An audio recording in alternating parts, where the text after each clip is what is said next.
Se eu soubesse o que aconteceria naquela noite, nunca teria pegado aquele turno. Trabalhar como bartender em um bar badalado no centro sempre teve seus altos e baixos. A música alta, o vai e vem de gente elegante e as histórias que você nem acreditaria se não estivesse lá. Mas naquela noite, algo saiu da rotina de uma forma que eu nunca vou esquecer. Um cara apareceu, bem vestido, tipo executivo. Ele se sentou no balcão e pediu uma bebida que eu nunca tinha ouvido falar antes. Fiz uma piada, perguntando se ele estava inventando moda, mas ele só sorriu e disse que era um clássico esquecido. Segui as instruções que ele deu e entreguei o copo. Ele tomou um gole e sorriu, mas de repente, sua expressão mudou. Seus olhos arregalaram e ele começou a tossir violentamente, derrubando o copo no balcão. O bar inteiro parou. Antes que eu pudesse reagir, ele apontou para mim, o rosto pálido de pavor. "O que você colocou na minha bebida?" Meu coração gelou.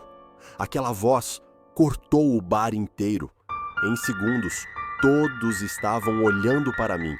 Tentei explicar que só seguia as instruções dele, mas ele estava fora de si. Dizia que sentia algo estranho no corpo, que eu tinha feito de propósito. Os seguranças intervieram, tentando acalmá-lo, mas ele se debatia, os olhos fixos em mim, como se eu fosse a pior pessoa do mundo. Quando foi arrastado para fora, ainda gritou por cima da música: "Você não vai sair impune." Aquelas palavras ficaram ecoando na minha mente. O resto da noite passou como um borrão. Cada drink que eu preparava parecia um peso. Cada risada no bar parecia zombar do que tinha acabado de acontecer. Mas o pior de tudo era a sensação de que aquilo ainda não tinha acabado. O bar começou a esvaziar e a noite parecia querer finalmente terminar. Mas aquela sensação de estar sendo observada não me deixava. Mesmo sem vê-lo, eu tinha certeza de que ele ainda estava por perto. Quando chegou a hora de fechar, fiz questão de trancar cada porta e verificar as câmeras. Peguei minhas coisas e saí pela entrada dos fundos, como sempre fazia, mas o ar lá fora parecia diferente, mais frio, mais pesado, como se o próprio silêncio me vigiasse. Foi quando vi uma sombra se mexer ao lado da parede. Meu coração deu um salto e em segundos ele apareceu, parado bem na minha frente, como se estivesse me esperando há horas. O olhar dele não tinha mais raiva, mas uma calma perturbadora, como se já soubesse exatamente o que ia acontecer. Ele segurava um pequeno frasco na mão, o vidro refletindo a luz fraca. "Por que você tentou me matar?" Zrenia, ele murmurou, cada palavra carregada de uma certeza doentia. Minha boca estava seca. Eu tentei falar, mas nada saiu. Ele deu um passo à frente, o frasco apertado nos dedos brancos. O beco estava vazio. O silêncio fazia tudo parecer ainda mais sufocante. Cada barulho parecia amplificado. O som distante de um gato derrubando algo, o ruído de um carro ao longe. Eu precisava sair dali. Agora. Meu corpo reagiu antes da minha mente. Empurrei-o com toda a força e corri. Seus passos vieram logo atrás, rápidos e determinados. Não me atrevia a olhar. Meu coração pulsava nos ouvidos e cada esquina parecia longe demais. Se ele me alcançasse, eu sabia que estaria perdida. Virei a esquina e avistei um táxi estacionado mais à frente, o motor ainda ligado. Corri como se minha vida dependesse disso, batendo na janela com força. O motorista baixou o vidro, assustado. "Por favor, me tire daqui agora!" Ele hesitou, me analisando por um segundo, mas destravou a porta. Assim que entrei, pedi para ele acelerar. Olhei pela janela enquanto o carro arrancava, esperando ver o homem surgir correndo na minha direção. Mas não havia ninguém. Meu corpo inteiro tremia. Quando finalmente cheguei em casa, tranquei todas as portas e janelas e me sentei no chão, tentando recuperar o fôlego. A noite parecia finalmente ter acabado, mas a sensação incômoda ainda me perseguia. Ao largar minha bolsa no chão, percebi algo estranho. um pedaço de papel dobrado no bolso lateral. Meus dedos tremiam enquanto eu desdobrava o bilhete. 3 palavras rabiscadas. Vamos nos encontrar novamente. Senti um arrepio percorrer minha espinha, mas, quando fui jogar o papel fora, percebi algo que fez meu estômago revirar. A letra. Ela não parecia rabiscada às pressas, nem escrita em um papel qualquer. O papel estava amassado, sujo e tinha um leve cheiro de álcool. Foi quando reconheci. Era um dos guardanapos do bar. Minha mente girou. Isso significava que ele não colocou esse bilhete na minha bolsa quando eu saí do táxi. Ele já tinha colocado antes de eu sair do bar. Meu corpo travou. Ele sabia o tempo todo que eu fugiria. A perseguição, o medo, a fuga desesperada, nada daquilo tinha sido por acaso. Ele queria que eu corresse. Minha visão ficou turva. Então, o silêncio foi quebrado. O telefone fixo tocou. Eu nem lembrava da última vez que alguém tinha me ligado por ali. O som ecoou pela casa. O bilhete ainda estava na minha mão. Lentamente, estendi a mão trêmula e atendi. Por um momento, nada. Apenas uma respiração lenta do outro lado. Então, uma voz. Calma, precisa, familiar. Gostou da brincadeira? A linha caiu. Eu larguei o telefone e me afastei da mesa, como se tivesse tocado fogo.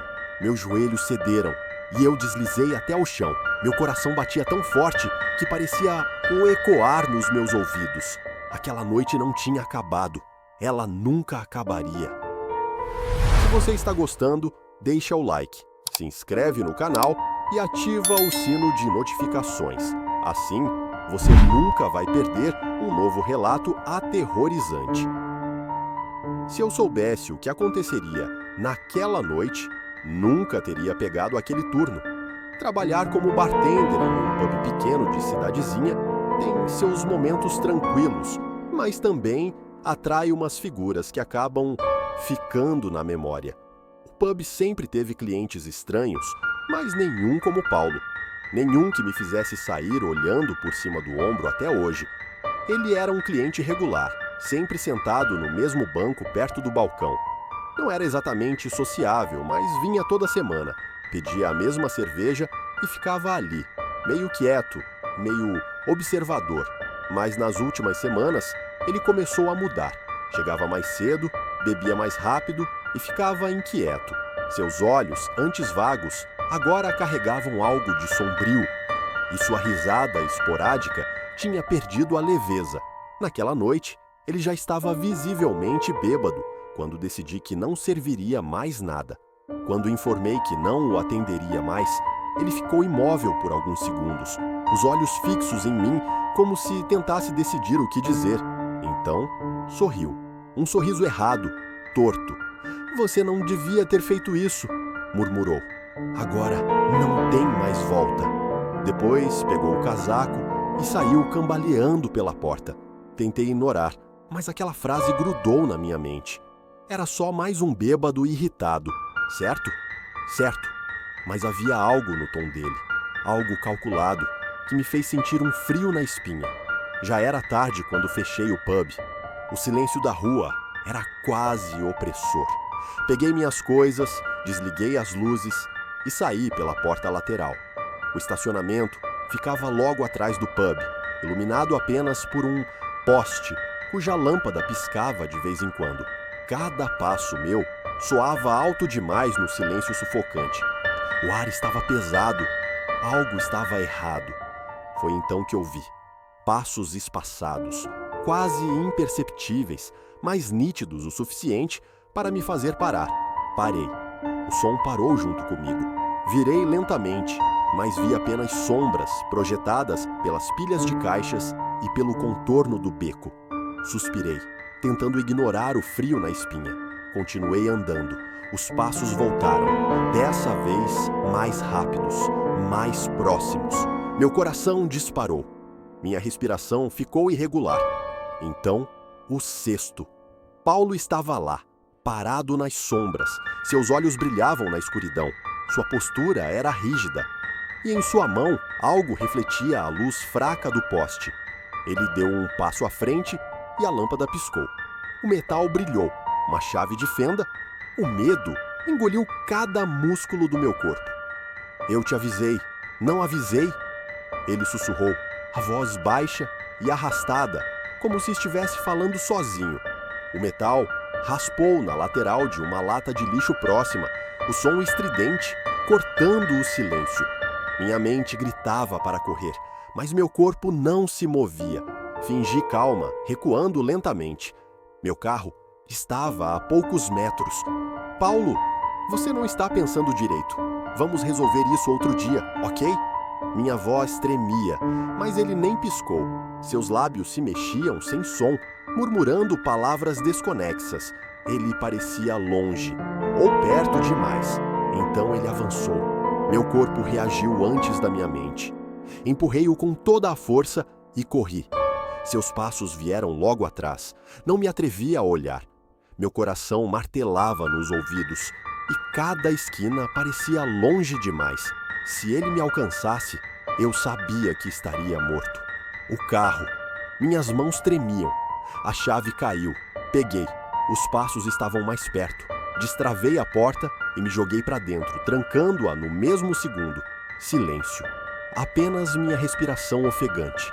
Girei a chave na ignição. O motor tossiu. Não, não agora. Tentei de novo. O motor ligou. Olhei pelo retrovisor. Paulo não estava mais lá. Mas eu sabia. Ele ainda estava ali. Cheguei em casa e tranquei todas as portas e janelas. Mas o silêncio do apartamento parecia tão pesado quanto o da rua. Joguei minhas chaves na mesa e me joguei no sofá, tentando recuperar o fôlego. Foi então que vi.